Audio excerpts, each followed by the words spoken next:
कहानी की शुरुआत होती है 200 साल पहले एक समुद्र के राजा सीसर को दिखाने से, जिसके हाथ में एक जादुई अंगूठी थी। एक दिन उसने अपने जासूस मेंढक को बुलाया और एक मछली के बारे में पूछा। राजा उस मछली को पसंद करता था, लेकिन उससे शादी करना चाहता था, मगर उसे बहुत अफसोस हुआ जब उसे पता चला कि वह मछली उसके कब्जे से निकल चुकी। इसके बाद हम एक लड़के को देखते हैं जो समुद्र के किनारे रहता था। उसका नाम अमेलिया। अमेलिया का सपना था कि वह एक दिन समुद्र के किनारे तक जाए और अपनी खुशियों को खोजे। वह अपने अंधे पिता के साथ रहता था, जो एक लोहार का काम करते थे। एक दिन जब वह बर्फ में स्केटिंग करने के लिए निकल रहा था, उसके पिता को पता चल गया कि वह कहीं बाहर जा रहा, क्योंकि उन्हें उसके चलने की आवाज सुनाई दे गई। उन्होंने अमेलिया को बुलाकर पूछा, क्या बेटा, तुम मेरी मदद करने के लायक हो गई हो? तब अमेलिया ने कहा, मैं अभी बच्चा, और उसने छोटा होने का नाटक किया, जिससे वह अपने पिता से बच गई। अमेलिया फिर लड़खड़ाते हुए नदी किनारे पहुंच जाता और मछलियां पकड़ने की कोशिश करने, लेकिन कोई मछली हाथ नहीं। तभी अचानक पानी में तूफान आ जाता है और एक जोरदार लहर उसके ऊपर गिर जाती। तब अमेलिया ने देखा कि उसकी बाल्टी में बहुत बड़ी मछली अपने आप ही आ गई। वह खुशी खुशी घर लौट गई और मछली पकाने की तैयारी करने, लेकिन अचानक वह मछली बोलने लगती। उसने अमेलिया से कहा कि अगर तुम मुझे जिंदा छोड़ दो तो मैं तुम्हारी 3 ख्वाहिशें पूरी कर दूं। यह सुनकर अमेलिया बहुत, क्योंकि उसने ऐसी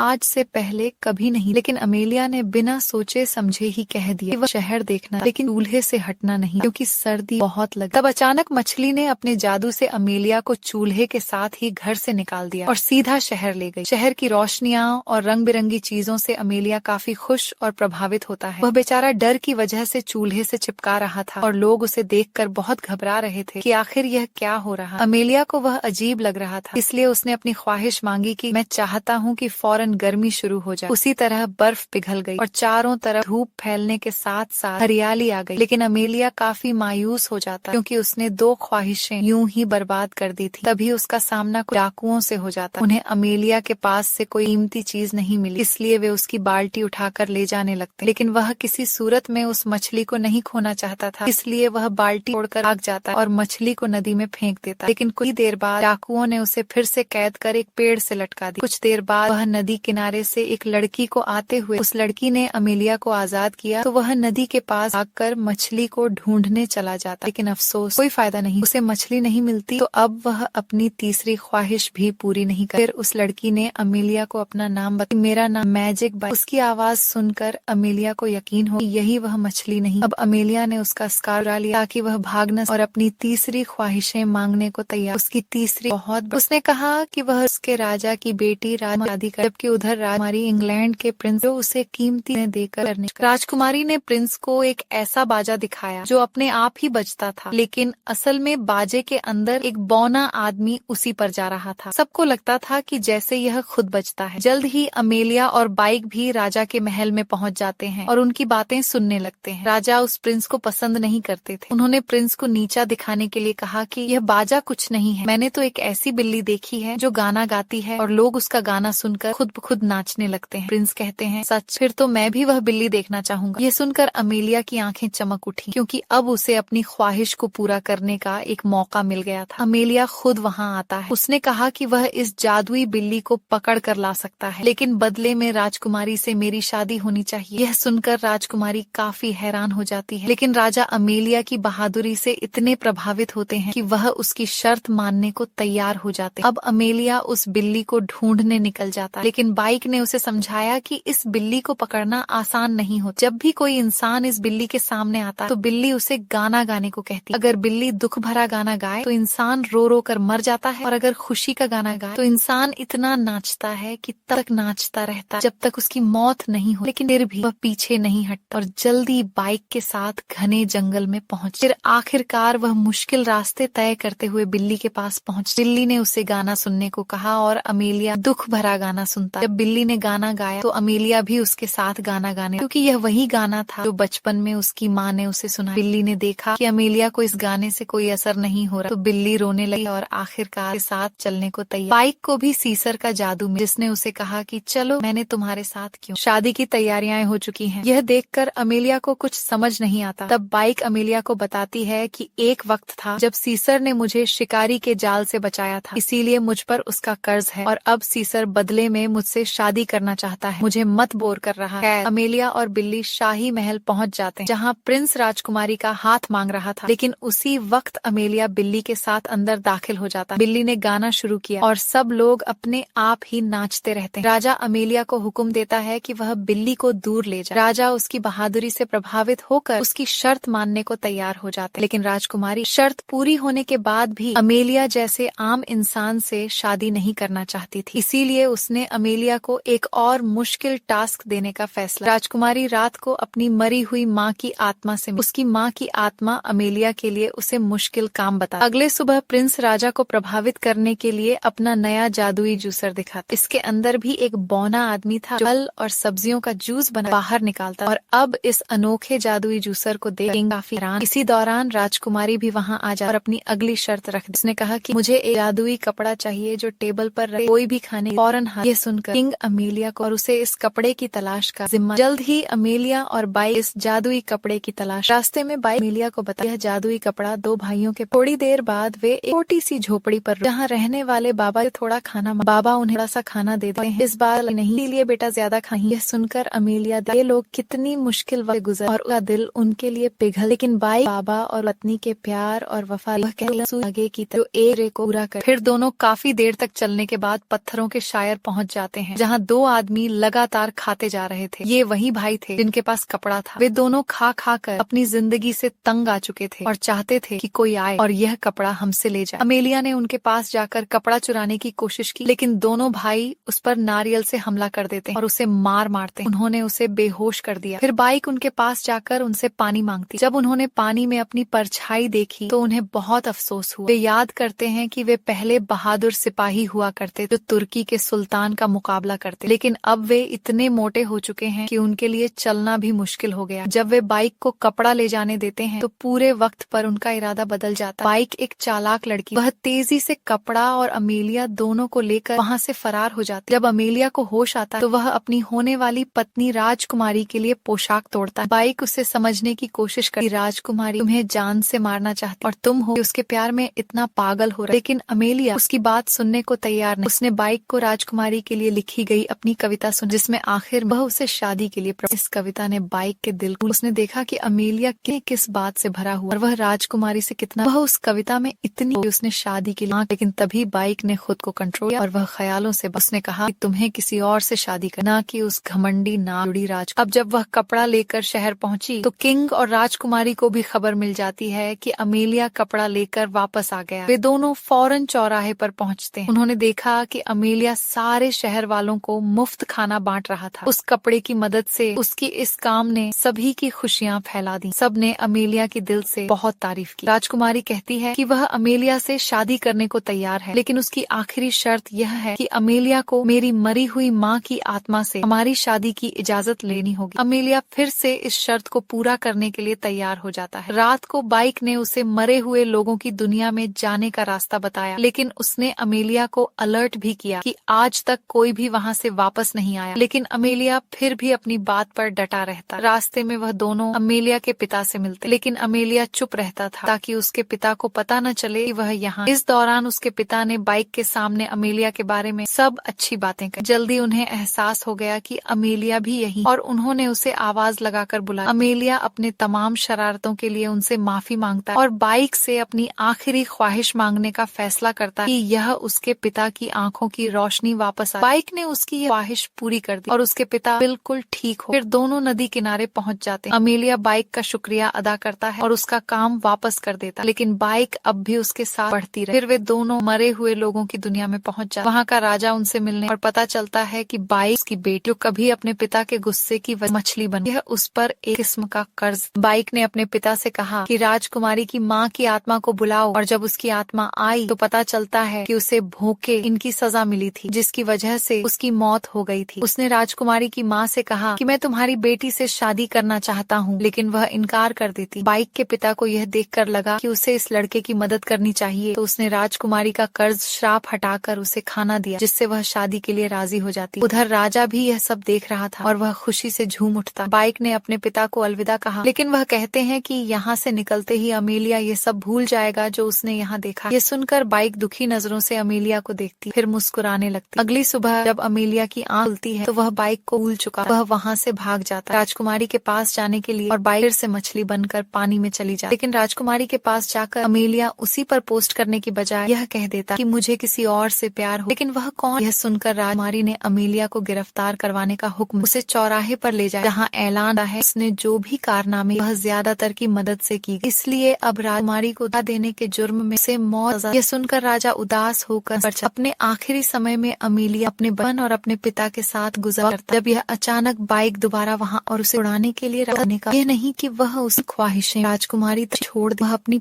मांग कर रानी बना, वह पिता का ताज और उन्हें एक टावर में कैद कर। अब राजकुमारी की ख्वाहिश, वह इंग्लैंड के राजा की पत्नी और उसी वक्त इंग्लैंड के राजा दादी का बेगम, यानी उसकी यह ख्वाहिश भी पूरी हो गई। उधर अपने घर पहुंचकर वह उस लड़की को याद करने की कोशिश कर रहा था जिससे उसे प्यार हुआ था, जब अचानक उसके पिता ने सुई और धागे की बात की तो इस हीरो का दिमाग चल गया। उसे समझ आ जाता है कि वह और कोई नहीं बल्कि बाइक है। वह यह समझ गया था कि असली खुशी किसी और को खुशी देने में ही है, न कि सिर्फ अपने लिए खुश होने में। उसी बाइक के साथ गुजारे हुए लम्हे याद आने लगते हैं और अब वह फौरन शहर की तरफ निकल जाता है। उसके पिता और 2 भाई भी उसके साथ चल देते। उन चारों ने महल का दरवाजा तोड़ दिया और अमेलिया बाइक को ढूंढना शुरू कर देता। बाइक को यकीन नहीं हुआ कि अमेलिया उसे पहचान रहा है, लेकिन तभी राजकुमारी बीच में आ जाती। उसने कहा कि वह बाइक की तरह जादूगर बनना चाहती। यह सुनकर बाइक ने समझ लिया कि यह उसकी तीसरी ख्वाहिश और उसे पूरा कर दिया। तभी अचानक राजकुमारी भी एक मछली बनी। बाइक की तरह अब जाकर राजकुमारी को एहसास हुआ कि उसकी ताकत किसी काम की नहीं रही, क्योंकि वह सिर्फ दूसरों की ख्वाहिशें पूरी कर सकती। अब राजकुमारी अपने एक नौकर को बुला और कहती है कि वह यह ख्वाहिश मांगी, मेरी शादी दुनिया के सबसे ताकतवर राजा से। जैसे ही नौकर ने यह ख्वाहिश मांगी, अचानक समुद्र से सीजन निकलकर बाहर और राजकुमारी को अपने साथ लेकर चला। असल में इस वक्त दुनिया का सबसे ताकतवर राजा सीजन ही। यह पल राजकुमारी के लिए एक नई शुरुआत। राजकुमारी अब समझ गई थी ताकत और ख्वाहिशें शायद कभी असली खुशी नहीं दे। बाइक का मछली बनकर कर्ज खत्म हो जाता और अमेलिया ने उसके पास जाकर उसे वही पुरानी कविता सुनाई जो उसने कभी लिखी। इस कविता ने उन दोनों के एक नए रिश्ते की शुरुआत। आखिर में उसने बाइक को शादी के लिए प्रपोज कर दिया। दोनों ने शादी कर ली और हमेशा के एक हो, जहाँ अपने प्यार और खुशहाल जिंदगी की शुरुआत करने वाली वे दोनों बहुत खुश। इसी हैप्पी एंडिंग के साथ यह शानदार कहानी भी